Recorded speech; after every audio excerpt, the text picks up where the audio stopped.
Hai, gue Argo. Gue baru aja selesai project pembuatan iklan. Iya, syuting. Tapi bukan gue yang jadi artisnya. Walaupun gue sering sih disangka artis, dangdut, ibu kota. Jadi gini, ada yang nanya ke gue, iklan yang di TV itu kan biasanya durasinya cuma 15-60 detik. Kira-kira buatnya berapa lama sih? Caranya gimana?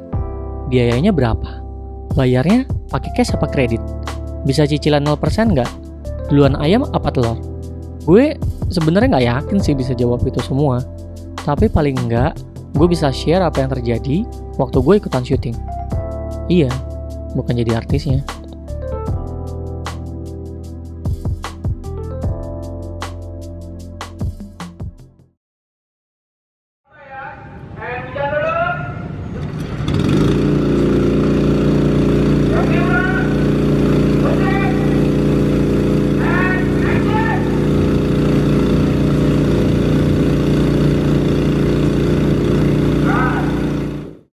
Oke, gue jujur. Sebelumnya gue sama kayak kalian kebanyakan.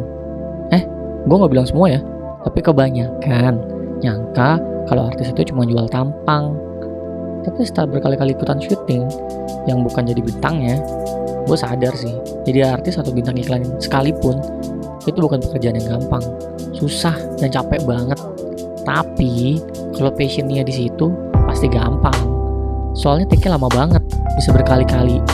Gue sih gak masalah ya take berkali-kali kalau adegannya bobo-bobo siang atau peluk-pelukan sama cewek cantik.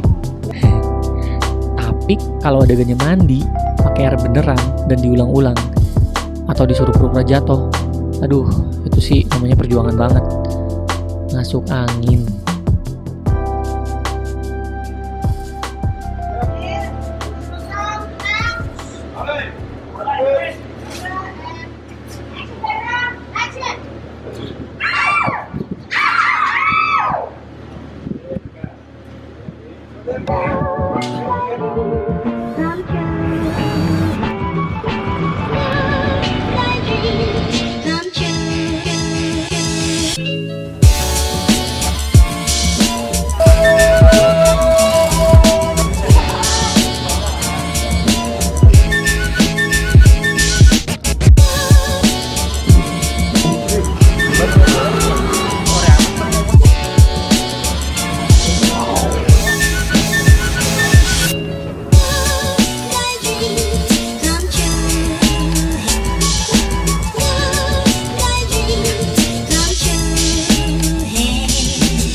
Sebenarnya dalam pembuatan iklan ini, yang capek tuh bukan cuma bintangnya, tapi semua tim pendukungnya juga capek. Let's say extras. Mereka ini juga talent, tapi nggak pakai dialog. Biasanya ada di belakang main talent, lewat lalu lalang atau duduk di sekitar talent utama untuk membuat suasana jadi lebih hidup. Walaupun nggak jarang mukanya keblur waktu di syuting, tapi mereka juga harus standby barengan sama talent utama. Bahkan mungkin ada yang lebih pagi lagi. Di lokasi syuting, banyak banget timnya. Sampai-sampai gue gak ngenalin. Itu kru apa emang abang-abang yang numpang jualan di sekitar area syuting. Banyaknya tuh banyak banget. Karena emang role-nya macam-macam. Di sana tuh ya, ada kameramen, ada lighting man, ada megaloman, ada batman, ada makeup artist, ada director atau sutradara, tim dapur, sampai ke driver. Masih banyak banget tim yang gue gak bisa sebutin satu-satu. Nah, yang gak boleh ketinggalan nih, tim yang memang sebenarnya gak ngebantu proses syutingnya, tapi perlu ada di lokasi syuting. Fungsinya ngeribetin, yaitu dari tim creative agency sama dari klien. Gimana gak ngeribetin? Kalau seandainya adegan yang diambil itu belum sesuai sama kebutuhan klien, mereka harus take ulang sampai approve. Enggak deng, klien ini fungsinya untuk supervisi, mastiin cerita yang ada di storyboard sama dengan eksekusi yang di lapangan. Nah, kalau talent dan krunya banyak yang di lapangan dan di dapur, kliennya ada di mana? Mereka tuh udah disiapin ruangan sendiri, biar nggak ngeribet. Maksud gue, biar nyaman. Karena di lokasi syutingnya banyak orang yang lalu lalang, jadi kadang-kadang suka bikin nggak fokus untuk supervisi. Lagian di dalam ruangan ya, udah bisa kok supervisi. karena udah disiapin layar yang bisa langsung lihat hasil dari kamera. Ada juga kursi buat nunggu yang legend banget, yang udah pasti lo temuin di lokasi syuting, dan coolbox ajaib yang gak bisa habis-habis isinya. Bener.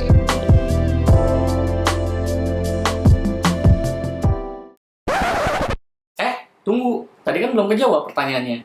Untuk iklan 15-60 detik, proses pembuatan dan syutingnya berapa lama?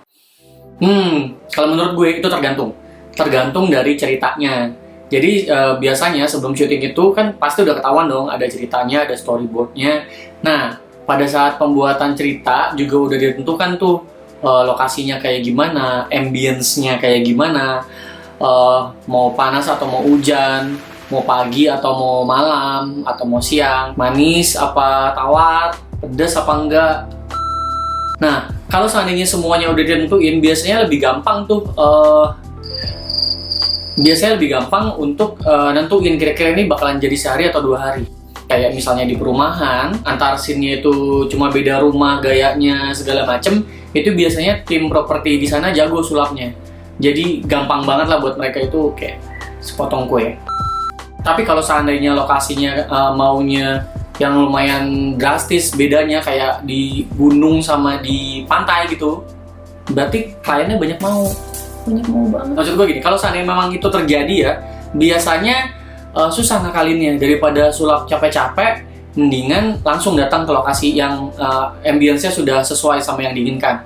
Nah, biasanya kalau seandainya jaraknya jauh kayak gitu tuh, baru deh lebih dari sehari buatnya. Ditanya gitu klien maunya berapa lama buatnya. Kalau bisa nggak usah syuting, udah jadi. Karena biasanya syuting itu kosnya per hari. Jadi kalau seandainya udah dari awal udah ditentuin 2 hari, berarti klien harus siap-siap biaya 2 kali.